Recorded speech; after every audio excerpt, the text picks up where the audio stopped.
What's going on, everybody? Thanks for tuning in to another episode of the Crossover U podcast, brought to you right here on the Crossover channel. My name is Kanaye. I'm joined with Josh, and today we are bringing you guys some of our breakout players and teams to watch out for going into the 2025-26 college basketball season. A lot of these guys we think have kind of flown under the radar in terms of preseason talks, just across the country, and maybe guys who didn't necessarily have the best years or maybe more in a smaller role this past season, but have a chance to step up in not only larger role, but also step up in terms of production stats wise. And definitely some names you should definitely watch out for. Teams you should also watch out for too. So we're going to start off with some players. Josh, I'll ask you first. Throw out some names of breakout players you're monitoring. Biggest breakout player for me, and I mentioned in a previous episode, and I'm going to keep mentioning it honestly until it goes away. Cohen Carr. I am so completely convinced that Cohen Carr turns into an All-American. Like, I don't know how else to say. He's going to be the main ball handler on an Izzo-led Michigan State team that arguably has Final Four potential. He could arguably average 15 a night. He's the best rim finisher I've ever seen since like maybe Jaden Ivey in terms of Big Ten comparisons. He's a great three-point shooter when he wants to be. I think he's probably going to get better. He's going into his junior year. He arguably could get drafted that year as well if he really puts things together. And I could see just a beautiful season out of this guy. Yeah, I love that Carr pick a lot. I mean, I really do think there's so much room for growth that he still has. I mean, he's already one of the best athletes in the game. You see the highlight dunks literally almost every time Michigan State plays. And I think if he's able to develop more of a back to the basket aspect to his style of play, kind of maybe similar to what we saw to Zion in his 1 year at Duke. Now, not to, of course, probably nowhere close to that level of just dominance that Zion kind of was that 1 year. But if you can do that and also add a little bit more consistency to the outside shot, then I think he definitely has a chance to do what you just said. My first pick is Cannon Catchings. I definitely think he flew under the radar this past year at BYU, just considering how much talent they had between Richie Saunders, Edward Demon, and some of the other guys in that Cougars program. But now he's probably going to be the number one option on a Georgia team this year. I know they did land Jordan Ross, so that might take the ball out of Cannon Catching's hands a little bit. But he's a dynamic three-level scorer who definitely has a lot of upside that hasn't been really seen yet by the viewing majority of the college basketball watchers. And I think he has a chance to showcase that in Georgia this year. And again, I mean, I think in the one game where he shot 100% of the field, had 27 points, something along those lines for BYU this past year. And again, microwave scorer definitely has a chance to break out this year. Definitely. For me, my best transfer portal breakout star is Abdi Bashir Jr. He's going from Monmouth to K-State. He honestly, and I'm probably not going to regret this decision unless he doesn't play out the way I think he is probably going to be the best shooting guard in the country right now. Bold take. He was electric at Monmouth. Literally lights out, unconscious levels of shooting. Could be a 40 to 45% three-point shooter at the high major level. He's quick. He's a little skinny, I will say, but he fits that spot-up shooting role. He can do on the dribble. He can do off the dribble. He has such a diverse way of getting to the basket, getting to the line when he wants to as well. I don't think he needs to be the first option on a pretty loaded K-State team that arguably could change a lot of heads going into the season. Yeah, I love that pick too. I mean, I think Bashir is going to be awesome at K-State. What he did at Monmouth this past year was just incredible. It is just shooting from beyond the arc. So I definitely think he'll have a big year out there. My next pick is Michael Ajayi. Now, I definitely felt the entire year that he was probably the best pro prospect on this past year's Gonzaga team. Now, that doesn't mean I think he was the best player. But I think it's important to consider he's playing along the likes of Graham Ike, Khalif Battle, Nemhard, and Hickman as well. And it was a crowded kind of wing front court type of lineup that Gonzaga had. And he maybe didn't get the minutes that he probably could have if he were at another program. Well, now he is at Butler. He's probably going to be one of the main guys for this Butler program next year for forget the name off the top of my head. Butler coach, I'm sure it'll come back to me. But again, I think Michael Ajayi is a pro, whether it's NBA or overseas. And I think he's going to have a chance to show now that he's going to be in a bigger role and have the ball in his hands a lot more. Yeah, I'm looking out for him. He's definitely a guy that I didn't really see about on my radar until you brought him up, but I'm keeping him in my ideas. Honestly, my biggest Power 5 transfer right now is Ellie Cadeau. He's a guy that everyone has always talked about. I honestly thought he would have been a freshman, a one and done freshman at UNC if he did a little bit better. He just underperformed, honestly, twice now, given how UNC has done, and especially last year, given the lack of a team that UNC was able to grow on. I don't think that's really on him. That's more or less on just Hubert Davis and the whole squad as a whole. But him making the decision to leave UNC, unironically, is the best thing he's done.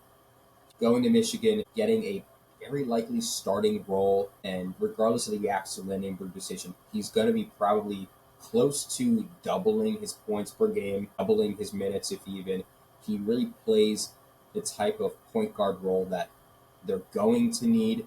I don't know if he can be an All American. I think at right now I'd give him an honorable mention, to say the least. But he's the type of guy that could find his way into the draft boards for next year if he's going to play the way I think he will. Most definitely. I definitely think Elliott and his family kind of came out and said that UNC might have never been the greatest fit for him. I definitely think Michigan is going to have a play style more fitted to Ellie Cadeau's likings. I'm really excited how he plays out in Ann Arbor this next year. I think Michigan. We'll see what happens with the Axel, but they definitely have a decent chance to be a solid team this year. My next breakout player is Jalil Bethea. He obviously is transferred from Miami to Alabama. Now, he only averaged around 7 points per game at Miami, but he definitely had some flashes of being a big upside player. And I think he has a chance to be that at Bama this next year in Tuscaloosa, just considering you have to remember what they've lost. They lose Chris Youngblood, they lose Mark Sears, Grant Nelson.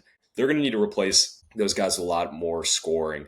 And Jalil Bethea is going to be asked to do a lot of that scoring. And I think he's going to be able to do it. And I have a tough time seeing Jalil Bethea not breaking out. At least not being somewhere in the realm of a 13 to 15 point per game guy. Yeah, I certainly see it too. Another big guy that I think a lot of people are kind of on the radar on, but I wanted to mention is Floyd Badunga. He originally transferred out of Kansas, but self convinced him to come back.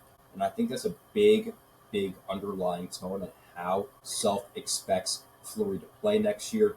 He didn't have the worst freshman year, but that Kansas team just sucked. It really was one of the most disappointing seasons for any school in general, and especially for a self-led Kansas team. You don't really expect that from him. And I think because of the whole decision for him to come back, it gives Flory a quote-unquote second chance, perhaps. I think you can definitely see a lot more minutes. He's likely to be seeing a starting role, and will definitely be probably the next best player to David Peterson. And maybe even if Darren Williams does go there, he'll have a second or third fiddle role, which I think can play perfectly into his game. He is still a model player, and I don't hate to see him being a 15 per game scorer if he actually wants to. Yeah, I hear you out there. And my And last I think breakout. style of season like that. Right. I mean, yeah, Floyd definitely has a chance to break out. I worry a little bit about him being more so of a rim running five, but he brings great rim protection, really freak athlete.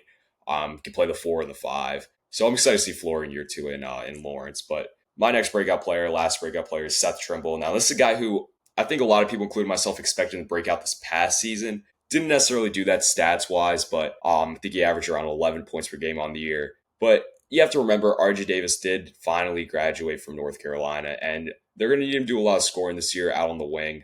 I mean, he's showcased he can be a three-level scorer. I definitely think at points this year he did kind of show improvements from 2 years ago to this past season, and I would hope to think that he continues to do that. I mean, I think he's a really good player, and I think a lot of people kind of forgot about him just because he didn't have the greatest year stats-wise, or at least the expectations that a lot of people had for him. But I think this year he definitely has a chance to finally reach that level that we all kind of thought that he was going to reach this past year. And considering that they lost RJ Davis, they're going to need him to if UNC wants to be any good this year. So I got Seth Trimble. Yeah, that's honestly a good choice too. I think one door opens, another closes for a guy like Trimble, and he kind of like mirrors like Cadeau in that way as well.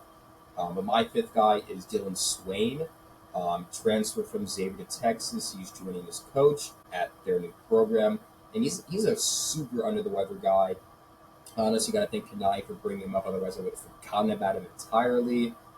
He'll likely, alongside maybe Jordan Pope, lead the ball handling skills at Texas. he will probably be their main player.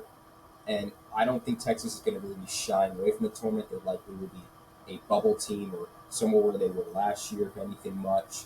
And he could be a 20 per game guy. He was really good at Xavier last year. He showed a lot of talent alongside Ryan Conwell, making it to that first four and in the subsequent tournament.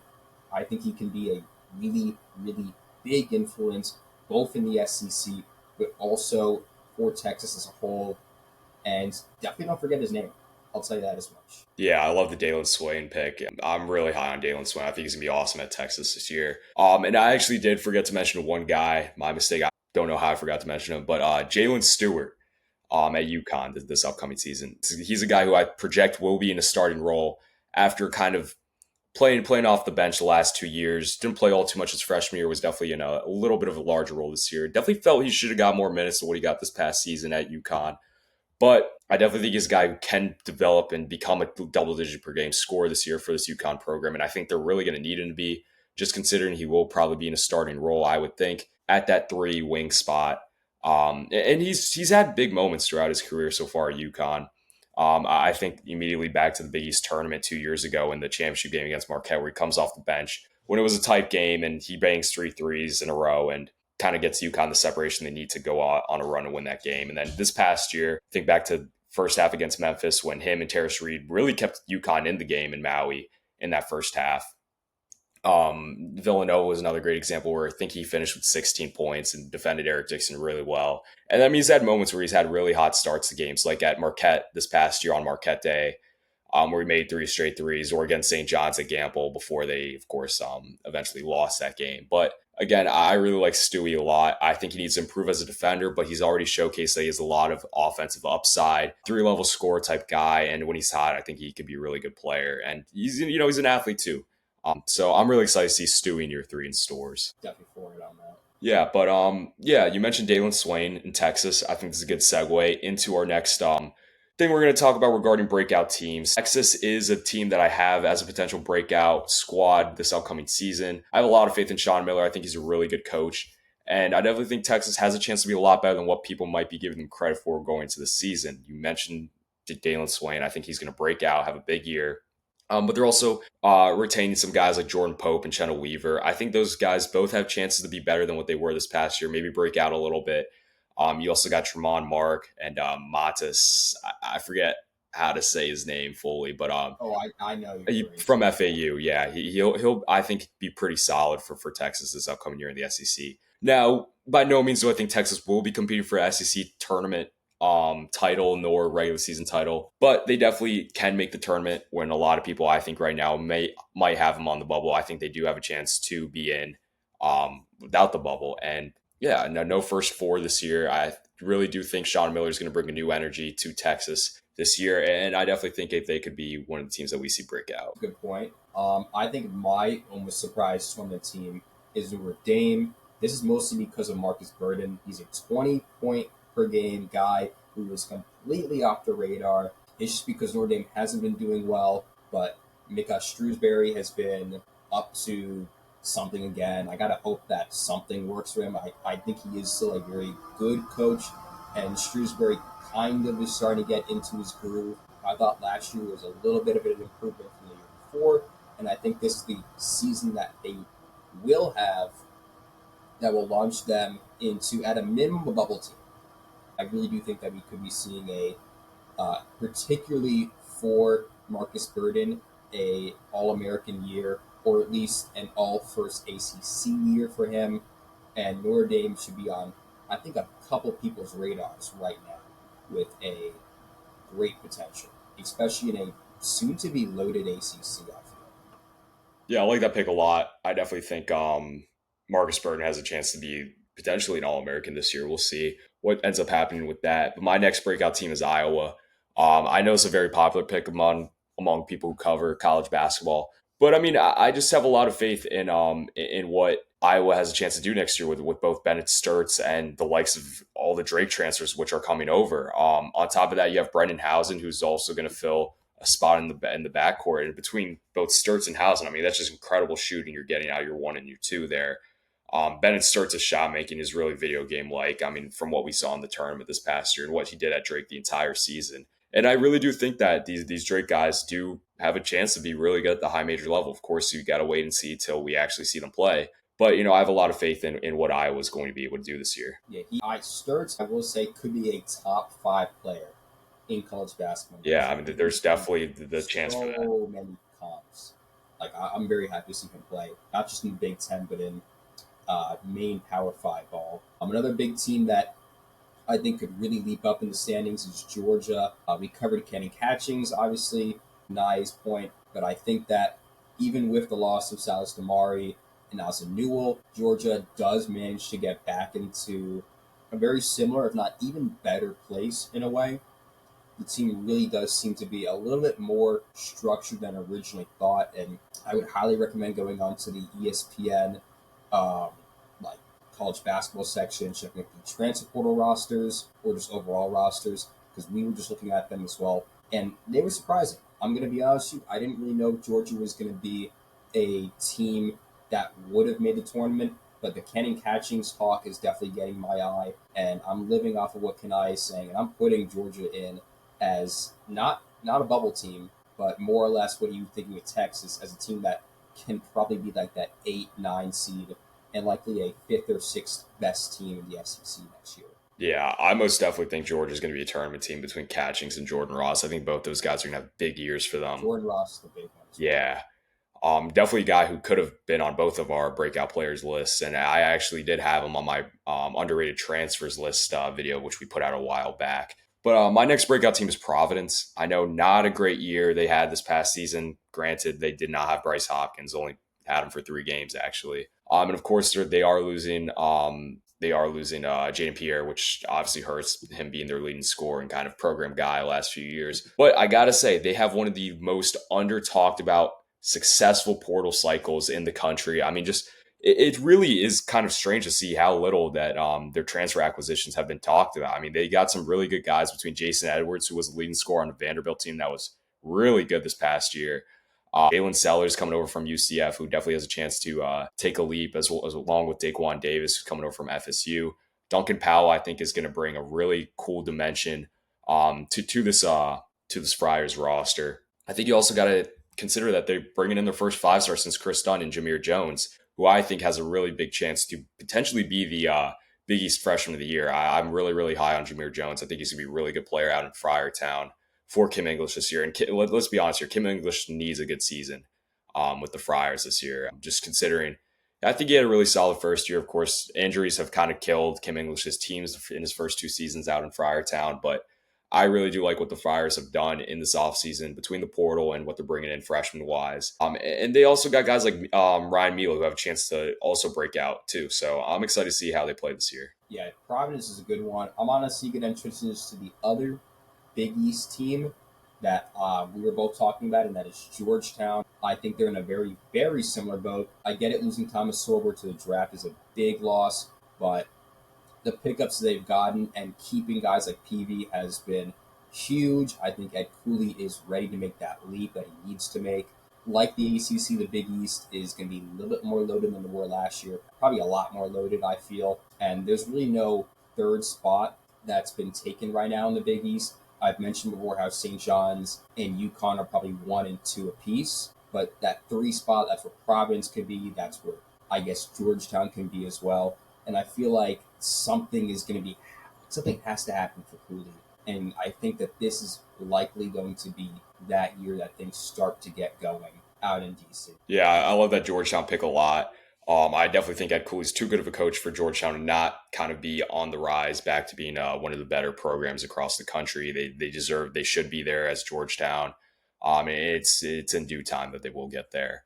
My next pick, though, is K-State to break out. Like you talked about with Abdi Bashir Jr., I think he's going to be awesome at K-State. I also love what they've added in the portal besides him. They got in Tyreek Smith from Memphis, who I think has a chance to break out a little bit, just considering he's playing with the likes of PJ Haggerty, who, by the way, has been rumored to be in the running to go to K-State. And if they get him, then, I mean, I think my pick here makes even more sense. But on top of that, you got Nate Johnson from Akron, who was really good this past year for them. While they did lose some guys like Doug McDaniel in the portal, I think they've been Brendenhausen, who I just mentioned with going to Iowa. I think Bashir is going to make up for a lot of that to get Haggerty even more so. And a guy who me and Josh were talking about yesterday who just committed there, Marcus Johnson coming from Bowling Green. Big man. Really, really unique game. Definitely gives me DJ Burns type vibes. But let me tell you, if K-State has any large success this year, this guy's going to be a national treasure, fan favorite across the country. I mean, that guy, he's big man, definitely a larger build than what we're used to seeing in college basketball, but he has a bag. He definitely does have a bag. He can step out, hit the three, do some stuff in the post, hit some tough faders. I'm really excited to see K-State this year. I think they definitely have a chance to be really, really good. Didn't he drop like 30 against Michigan State? Yeah, he did. He was awesome against Michigan That's State. that's some big stuff to talk about. This is a guy Yeah. that can really under the radar. Yeah, Kohler was having a tough time having to hold it down against Marcus Johnson. This is playing at Bowling Green too. So Right. definitely a big upgrade for K State. Another team that I think is being highlighted but could be a little bit more pushed is the new Miami squad run by Jay Lucas, who I think could be the new freshman coach of the year. I think the team he's building is so interesting. It's definitely super nice to see him bring in these portal pickups. Um, I think, what was it? He's from IU. It's not Mackenzie Mbako. I think I'm unfortunately. What was the team?